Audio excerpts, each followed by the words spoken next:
that they may disagree with or provide a different perspective. The sixth panel will be a general summation of the cost of the obesity epidemic in the state of California. And after the six panels, we'll certainly make time allowing, for some public comment and input for those who have not been agendized to present. So let's get right into the first panel. Let me invite forward Gail Woodward-Lopez from UC Berkeley, Susan Babby from UCLA, and Kelly Brownell from Yale University to present. I will also be let everybody know it's about 10:25, just shy of 10:30 at this point, with six panels. If we average about 30 minutes with each panel, that'll be a 3-hour hearing from this point on, bring us to about 1:30. So we'll try to keep it to those 30 minutes or so between the presentations as well as Q&A. So all presenters, if you can sort of get right to your point, I think it's going to be most productive when members of the committee will actually engage you in either detailed questions or some of that conversation. Please introduce yourselves and take it away. I'm Gail Woodward-Lopez. Madam Chair, Mr. Chair, and members, thank you for inviting me here today to share findings on the relationship between beverages and obesity, sweetened beverages and obesity. If you would all will pull the microphone a little bit closer to you so we can hear you better. Okay. All right. I am Associate Director of the Center for Weight and Health at UC Berkeley and the author of a recent book on the dietary determinants of obesity. The Center for Weight and Health is well known for its work in the area of child obesity prevention, and particularly for our work evaluating programs and policies, as well as synthesizing and disseminating relevant research.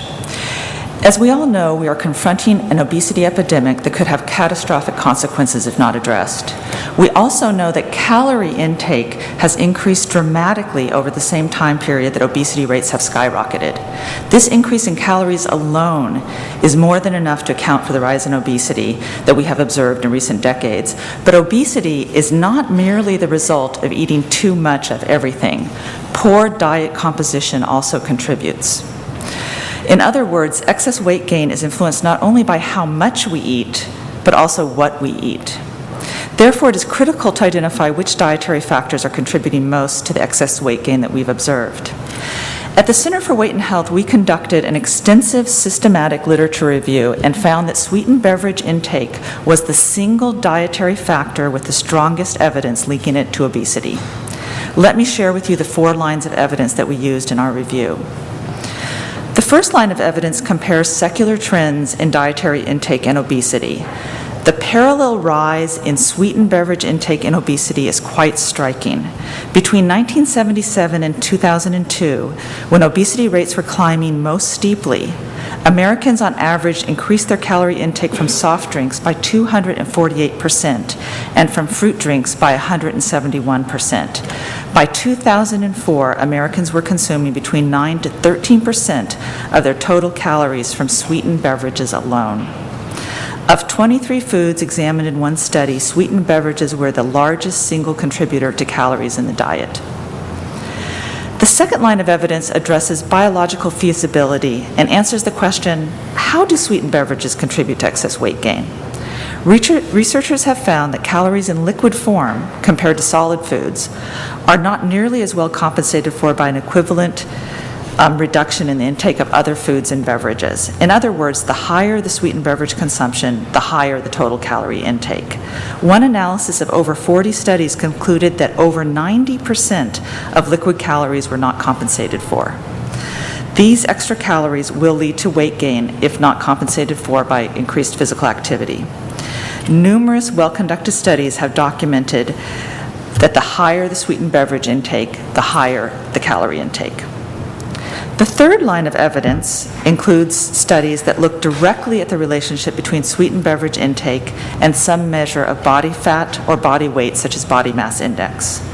Of the 37 studies we examined, the majority of the studies, and especially of those of more rigorous design, found that higher levels of sweetened beverage intake were associated with higher body fat or adiposity. These results were consistent across all age ranges and ethnic groups examined, and were unfortunately especially strong for children. Although all of these results that I presented are quite compelling in and of themselves, the fourth and final line of evidence is the most powerful.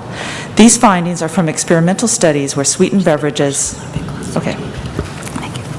where sweetened beverages are either increased or decreased, and then the resulting change in adiposity or body fat is measured. Studies of strongest design, specifically 2 randomized controlled trials conducted among children, showed that reducing the intake of sweetened beverages resulted in measurable and significant decreases in body fat. Furthermore, several randomized controlled trials have compared the impact of sugar-sweetened beverages versus artificially sweetened beverages that have no calories, and found that those consuming the sugar-sweetened beverages consumed more calories and gained more weight than those consuming the diet drinks. In one study, the sweetened beverage consumers gained 3.5 pounds in just 10 weeks, whereas the diet beverage consumers lost a little bit over 2 pounds. So in conclusion, do sweetened beverages cause excess weight gain? The evidence is quite compelling. In science, there are 9 well-established criteria that must be met to establish causation. The evidence we reviewed meets all of these criteria and therefore supports a causal link between sweetened beverage intake and obesity.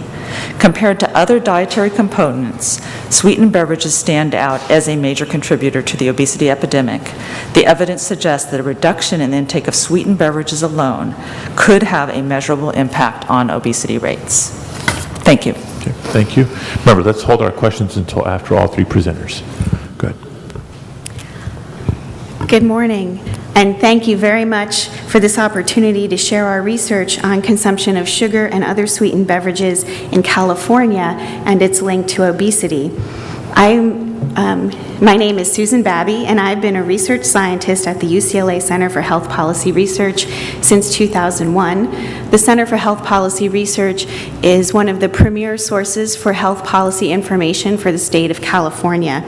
In September of 2009, we released a policy research study entitled Bubbling Over: Soda Consumption and Its Link to Obesity in California. Today, I will briefly review the methodology of this study and discuss our findings.